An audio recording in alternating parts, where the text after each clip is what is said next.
اعوذ باللہ من الشیطان الرجیم بسم اللہ الرحمن الرحیم السلام علیکم ورحمۃ اللہ وبرکاتہ۔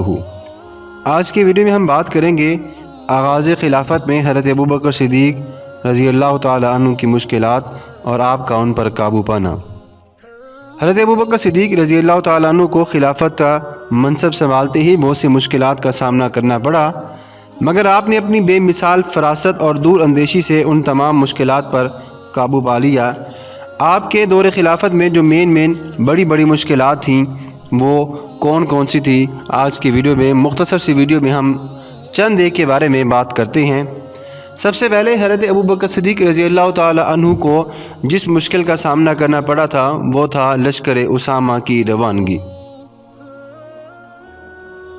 حضور اکرم صلی اللہ علیہ وآلہ وسلم نے اپنی حیات طیبہ میں حضرت اسامہ بن زید رضی اللہ تعالی عنہ کی سرکردگی میں ایک بڑا لشکر تیار کیا تھا، جس کا مقصد شہدائے موتا کے انتقام کی غرض سے شام پر فوج کشی تھا۔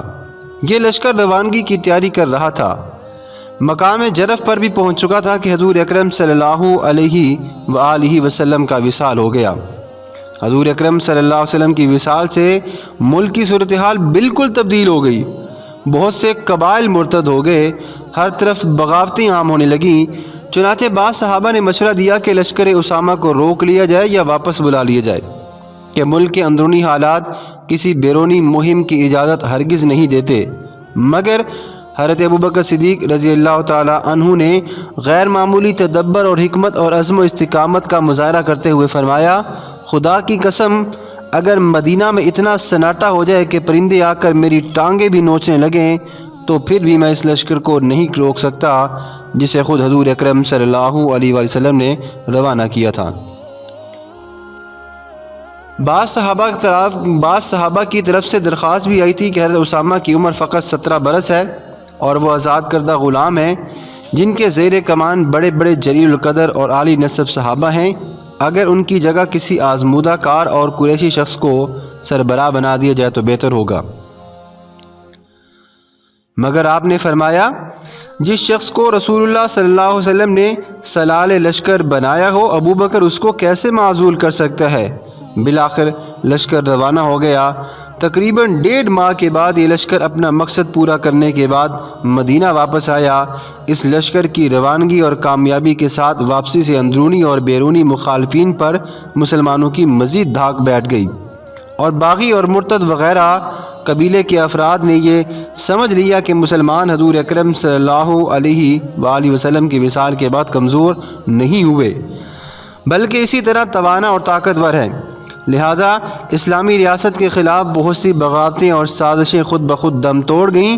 اس سے یہ حقیقت بھی کھل کر سامنے آ گئی کہ لشکر اسامہ کی روانگی کا فیصلہ امت کے وسیع تر مفاد کا حامل تھا، جس کی مخالفت کرنا اہل اسلام کے لیے سخت خطرناک ہوتا۔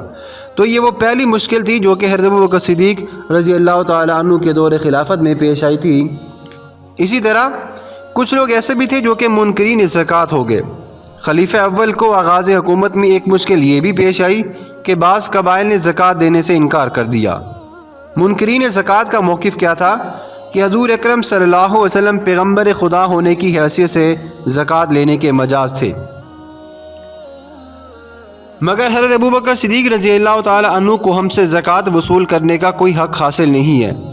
حضرت ابوبکر صدیق رضی اللہ تعالی عنہ نے ان لوگوں کے خلاف جنگ کرنا چاہی، مگر حضرت عمر فاروق رضی اللہ تعالی عنہ نے اور بہت سارے صحابہ نے مشورہ دیا کہ یہ لوگ اسلام کے دیگر احکامات کی پابندی کرتے ہیں اور کھلا مرتد بھی نہیں ہوئے، لہٰذا ابھی ان کے خلاف جنگ نہ کی جائے اور کھلا مرتد ہو جانے والوں کی سرکوبی پر ابھی توجہ دی جائے۔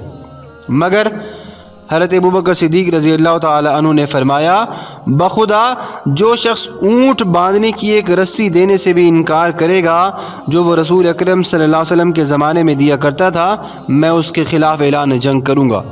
حضرت عمر رضی اللہ تعالی عنہ نے استدلال پیش کیا کہ آپ ان سے کیسے جنگ کر سکتے ہیں، جبکہ رسول اکرم صلی اللہ علیہ وآلہ وسلم نے فرمایا تھا کہ مجھے لوگوں سے اس وقت تک لڑنے کا حکم دیا گیا ہے جب تک کہ وہ توحید اور رسالت کی گواہی نہ دیں۔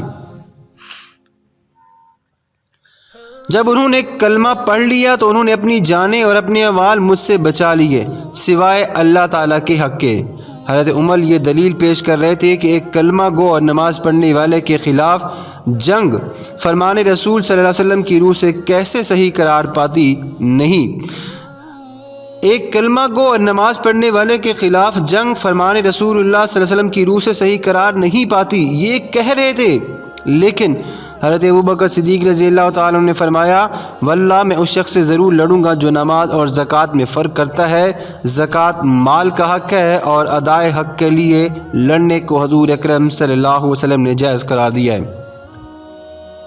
حضرت عمر رضی اللہ تعالیٰ عنہ فرماتے ہیں کہ حضرت ابوبکر صدیق کی گفتگو سن کر مجھے یقین ہو گیا کہ اللہ تعالیٰ نے منکرین زکوٰۃ کے خلاف جنگ کے لیے ابوبکر کا سینہ کھول دیا ہے، اور مجھے معلوم ہو گیا کہ حق یہی ہے۔ چنانچہ منکرین زکوٰۃ کا وہ وفد جو اپنے لیے زکوٰۃ کا استثناء حاصل کرنے کے لیے مدینہ آیا تھا بے نیل مرام واپس چلا گیا۔ حضرت ابوبکر صدیق نے صحابہ سے فرمایا کہ جنگ کی تیاری کرو، منکرین زکوٰۃ مدینہ پر حملہ کریں گے۔ حضرت ابوبکر صدیق کا اندیشہ بالکل درست نکلا۔ منکرین زکوٰۃ نے ذی قصہ کے مقام پر فوج جمع کر رکھی تھی، چنانچہ وہ آگے بڑھے اور مدینہ پر حملہ آور ہو گئے۔ حضرت ابوبکر صدیق ایک لشکر کے ساتھ ان کے مقابلے کے لیے نکلے۔ منکرین زکوٰۃ کا خیال تھا کہ مدینہ کی فوج اسامہ کی سرکردی میں شام کی طرف گئی ہوئی ہوگی، لہٰذا ان کا مقابلہ کون کرے گا، لیکن اہل مدینہ نے اس زور کا حملہ کیا کہ وہ بھاگ کھڑے ہوئے۔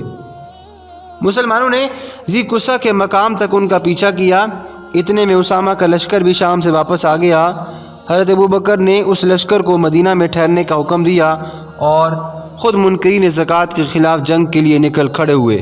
ذی القصہ کے قریب ابرک کے مقام پر آپ نے بنو بکر، بنو عبس اور بنو ذیبان وغیرہ سے جنگ کر کے انہیں زیر کیا، منکرین زکوٰۃ کے خلاف زوردار لڑائی لڑی اور ان کی شکست کے نتیجے میں فتنہ انکار زکوٰۃ ختم ہو گیا ہمیشہ کے لیے۔ اس فتنے کو جو کہ زکوٰۃ کے انکار کرنے والے لوگ تھے، اس فتنے کو ہمیشہ کے لیے جڑ سے ختم کر دیا۔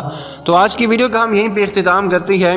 آج کی ویڈیو میں ہم نے بات کی کہ حضرت ابوبکر صدیق رضی اللہ تعالیٰ عنہ کے دور خلافت میں، دور حکومت میں آپ کو کن کن مشکلات کا سامنا کرنا پڑا۔ اس میں سے ایک حضرت لشکر اسامہ کی روانگی اور دوسرا تھا منکرین زکوٰۃ کا انکار۔ کچھ لوگ ایسے تھے جو زکوٰۃ دینے سے انکار کر بیٹھے تھے۔ اس کے علاوہ حضرت ابوبکر صدیق رضی اللہ تعالیٰ عنہ کے دور خلافت میں کچھ لوگ ایسے بھی تھے جو کہ جھوٹے نبی ہونے کا دعویٰ کر بیٹھے تھے، اور پھر کچھ لوگ ایسے بھی تھے جنہوں نے اپنا دین چھوڑ دیا تھا، وہ فتنہ ارتداد میں شامل ہو گئے تھے۔ پھر حضرت ابوبکر صدیق رضی اللہ تعالیٰ عنہ نے ان لوگوں کی سرکوبی کے لیے کیا کیا، انشاءاللہ وہ ہم اگلی ویڈیو میں ان کے بارے میں تفصیلاً بات کریں گے۔